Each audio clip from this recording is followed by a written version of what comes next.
Hey guys, welcome back to the channel. In today's video, we're going to be going over a clone of one of the most iconic firearms ever designed, and that is going to be the Zenith ZF5. For those of you who didn't know, Zenith Firearms is an American-based company that makes clones of the beloved H&K roller delayed blowback designs, and there's a couple different families, but in today's video, we're going to be focusing solely on their MP5 clone. If you like what you see, leave a like. There's definitely a lot of videos based on this weapon and others coming in the future, so subscribe and stay tuned for those. If it hasn't registered already, which it should have to most of you, the ZF5 is an almost one-to-one clone of the original German MP5. And if you don't know what the MP5 is, don't worry. The channel's got a little history lesson for you. So the MP5, or Maschinenpistole 5, was a submachine gun manufactured by German company Heckler & Koch, which was founded by 3 former Mauser engineers. In 1956, the West German government needed a new rifle for the Bundeswehr, and HK submitted the G3 design, which was a battle rifle chambered in .308, and it was designed by former Mauser engineers in Sedemi, which was a Spanish institute. And the weapon turned out to be a huge success, and due to that success, HK developed different G3-based designs for different purposes, most notably the SMG platform. The MP5 was originally known as the HK54, and it looked a little bit different than our beloved design of today, and work started on it in 1964. The MP5 inherited a lot of the G3's features, most notably the roller delayed recoil design, and it has roots in German prototypes which were made near the end of World War II. If you look up a video on the STG-45 specifically, you can see where the action started out. The original MP5 design had straight mags, which not a lot of those exist anymore, and they are insanely expensive, but they're such a vibe. But in 1977, the curved mag was introduced, and that's been the staple of the weapon since. It has several variants of its own: the fixed stock A2 and A4, the collapsible stock original MP5 and the A3, the compact Kurz version, or the MP5K, the integrally suppressed MP5 SD, the larger caliber MP5 and 10, or the MP540, which is chambered in .40 Smith & Wesson. The MP5 was made iconic in 1980 during the events of the Iranian embassy siege. After armed gunmen killed a hostage, the British Special Air Service executed Operation Nimrod, which resulted in the rest of the hostages being rescued, 5 terrorists being killed, and 1 being taken alive. The MP5 was made famous, however, by movies like The Predator, Matrix, Patriot Games, and the forever iconic Die Hard, as well as making its debut in games like Rainbow Six and the Counter-Strike series. With the history lesson out of the way, like I said before, the ZF5 is almost a one-to-one clone of the MP5. Now, what do I mean by almost? Well, like I said before, the ZF5 is an American-made version of the MP5. What that entails is that it tends to be a bit cheaper than German imports. I know HK does have the SP5, but even those run up to about $3,000 to like $5,000 depending on where you're looking. Gunbroker, looking at you specifically. But the Zenith ZF5 can run you anywhere between at least half that, or even as low as $1,400 per gun. And another thing is that the Zenith is a more contemporary version, so that means it's more compatible with aftermarket accessories that tend to make it just a little bit more reliable and modern than the classic MP5. Last but not least is the fit and the finish. As someone who's held both the HK MP5 and the Zenith ZF5, I say that the HK does take the cake for the finish, because they are definitely living up to their name. But that's nothing to laugh at the ZF5 for, because Zenith does have their own version of the finish that still makes this a very rugged and reliable weapon system. Now that the boring stats are out of the way, we can get into the build itself. Now, I am running the ZF5 SD style instead of the normal ZF5, and reason being is because it was an impulse purchase at the time, and I played a lot of Modern Warfare 4, so of course Crew Expendable is still my favorite mission of all time. Get wrecked all gillied up.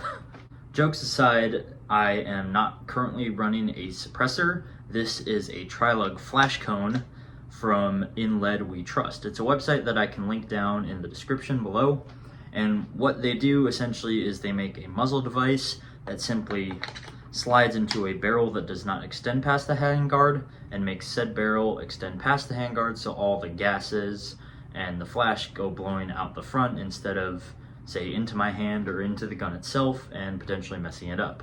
They make a really good product. This has lasted about 500 or so rounds, and I expect it to see it ticking in the near future until I can finally get that sweet suppressor. Moving back and underneath the handguard, this is not a traditional MP5 SD, as the original needed a proprietary suppressor. This instead, from Zenith, uses an MP5 K-length barrel with a tri-lug flash hider pinned and welded onto it. So if need be, I can attach this muzzle device and put a suppressor of my choosing onto it. And what that does is it gives me a lot more contemporary options if I wanted to run this suppressed and not have to worry about messing the gun up in some way, shape, or form. So Zenith did a really good job incorporating the same system but still managing to achieve the iconic look.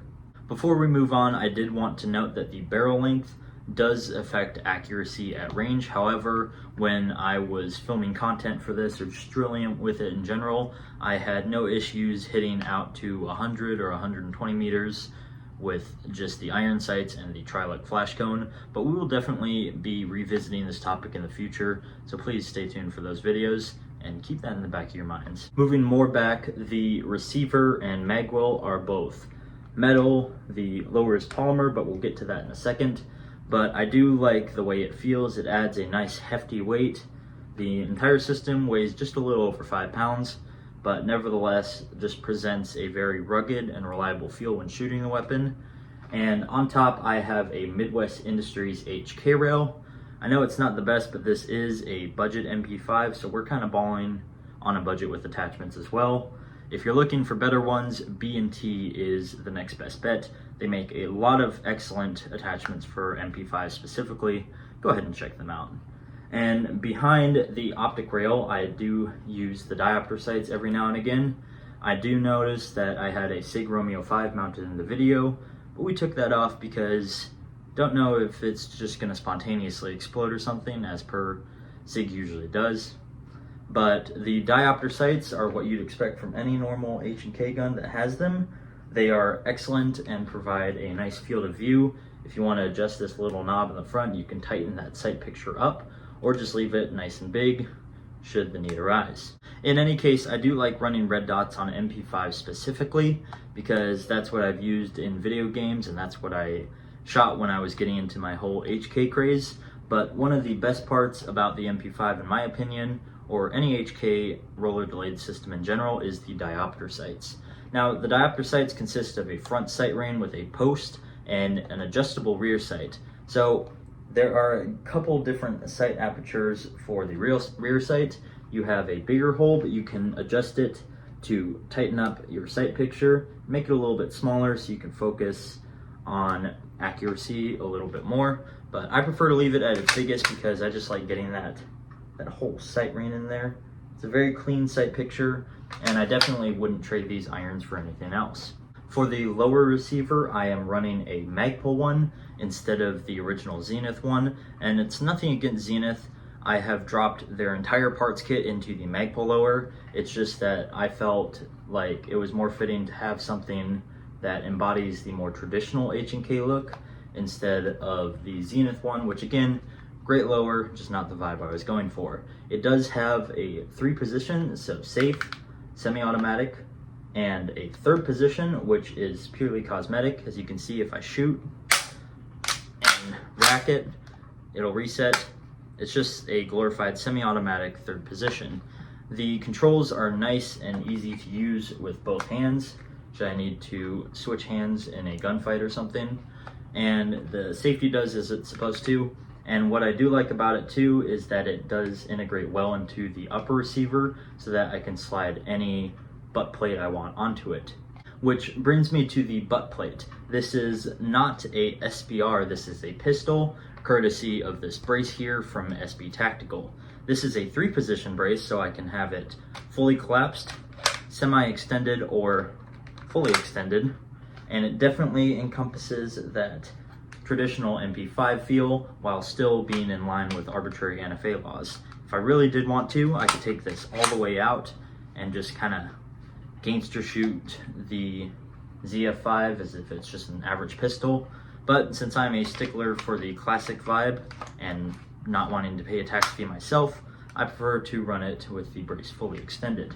And it's extremely sturdy and reliable, and I would definitely be running a stock, but SB, you guys did great on this one. One last thing is the H&K slap. It would be criminal to not include it in the video as a part of ASMR, but what I will say about the slap is that it is a reliable loading technique, as sometimes when you're inserting a newly full magazine into the magwell, it will impact against the bolt and not go fully in, so you won't get that locking. You have to either smack it, but it's just simply easier to lock the bolt to the rear. So without talking, we're going to go through the motions of the slap.